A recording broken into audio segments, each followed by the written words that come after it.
Sahabat bisnis manajemen, dalam kesempatan ini saya akan menyampaikan hal yang praktis saja terkait dengan 3 cara praktis mengelola risiko.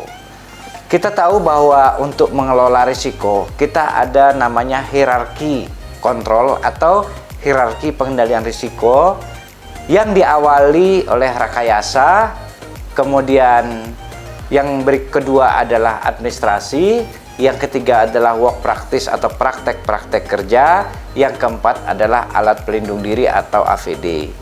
Di berbagai organisasi ya ada berbagai hierarki kontrol. Ya, ada yang rekayasa, administrasi, substitusi dan seterusnya. Ya, di dalam berbagai organisasi menggunakan beberapa hierarki. Ada yang menggunakan 4 hierarki, 5 hierarki, 6 hierarki, bahkan 7 hierarki.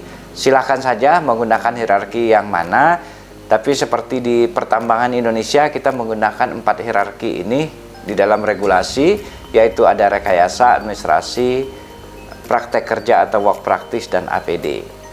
Nah, berapapun hierarki yang digunakan, sebenarnya dalam pengelolaan risiko itu ada 3 prinsip yang dikelola. Yang pertama adalah kita pengelolaan terhadap sumber-sumber bahaya. Ya, ada permesinan, ya, alat peralatan dan lain-lain. Jadi pengendalian pertama adalah pengendalian terhadap sumber bahaya. Pengendalian yang kedua adalah pengendalian paparannya, yaitu antara sumber dan manusianya. Dan yang ketiga adalah pengendalian kepada manusia atau kepada orangnya. Jadi inilah 3 hal yang harus kita kendalikan terhadap bahaya dan resiko. Nah, terhadap sumber bahaya kita lakukan dengan cara eliminasi, yaitu dengan cara menghilangkan sumber bahayanya. Jadi sumber bahayanya kita hilangkan.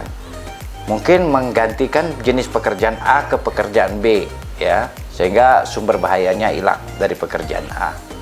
Kemudian yang kedua adalah dengan cara melakukan substitusi, menggantikan menggunakan tenaga orang digantikan dengan menggunakan robotik, menggantikan alat yang teknologi rendah misalnya ke teknologi yang lebih tinggi. Kemudian yang berikutnya, yang ketiga adalah cara engineering atau merekayasa atau mendesain sumber-sumber energi dengan cara misalnya kita melakukan desain peralatan yang lebih baik, kemudian membuat pelindung mesin misalnya, ya kan, ya, mendesain peralatan, mendesain bangunan, mendesain jalan dan seterusnya, ya. Ini adalah cara-cara yang paling efektif, yaitu pengendalian terhadap sumber bahayanya. Bagaimana terhadap pengendalian paparan, ya, antara, yaitu dilakukan separasi, dipisahkan, ya, dipisahkan antara sumber bahaya dengan manusia atau dengan orang atau dengan pekerja, kita dipisahkan. Nah, yang kedua adalah secara administrasi, yaitu melakukan penentuan persyaratan pekerjaan, ya. Jadi persyaratan pekerjaan yang boleh melakukan pekerja ini harus begini, syarat pekerjaan harus seperti apa. Dan juga menentukan syarat pekerja yang boleh melakukan pekerjaan tersebut. Dan membatasi orang-orang yang masuk ke tempat kerja, membatasi waktu-waktu perlepasan energi dan seterusnya. Kemudian yang ketiga, pengendalian yang ketiga adalah pengendalian terhadap manusia. Yang pertama adalah kemampuan atau kompetensi si pekerja. Jadi kita kendalikan bahwa yang melakukan pekerjaan harus memiliki kompetensi yang baik.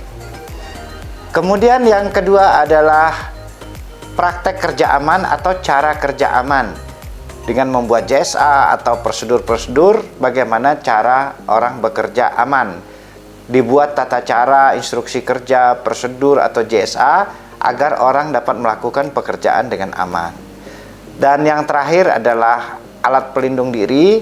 Ini bukanlah pengendalian efektif, namun selalu digunakan untuk mengendalikan risiko-risiko sisa. Nah, sahabat bisnis manajemen, 3 cara praktis untuk mengendalikan risiko. Pengendalian pertama adalah dari sumbernya, sumber bahaya yang kita kenal dengan engineering. Pengendalian yang kedua adalah paparannya atau exposure-nya, yaitu lebih kepada administratif, dan yang ketiga adalah lebih kepada humannya. Bahkan ada yang menyebutnya sebagai behavior. Nah, inilah bagaimana cara kita mengendalikan risiko dengan hierarki pengendalian, yang sesungguhnya hierarki pengendalian dengan berapa tingkatan pun sebenarnya dikelompokkan menjadi 3, yaitu mengendalikan terhadap sumber, mengendalikan exposure atau paparannya, dan mengendalikan orangnya. Demikian sahabat bisnis manajemen, semoga video ini bermanfaat untuk mencegah terjadinya kecelakaan-kecelakaan di tempat kerja kita, dan untuk menjadikan kita bekerja aman, bekerja sehat, terhindar dari penyakit akibat kerja dan kecelakaan atau kerugian-kerugian lainnya. Semoga bermanfaat. Sampai jumpa pada video-video berikutnya. Semangat pagi!